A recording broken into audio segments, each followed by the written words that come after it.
Boss, pwedeng pa-full tank mo na rin pala yung isang Mobit. Ayun, dumating, bagong dating lang. Oo. Wag mo na ang sabihin siguro, di naman niya ako nakita.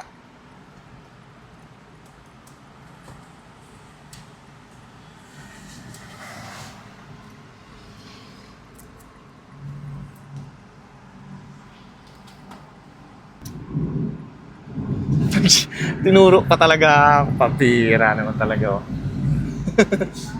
Isagad nyo para punong-puno.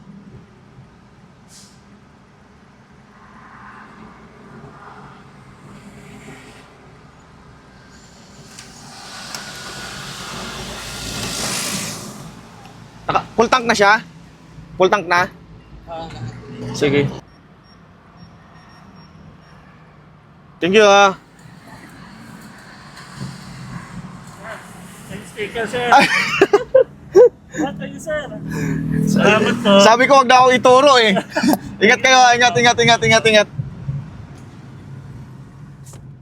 Ayun, God bless sa inyo lahat. Sana makabawas-bawas man lang sa gastos ninyo sa araw-araw na pagbiyahe. Sa sobrang mahal ng gas. Grabe.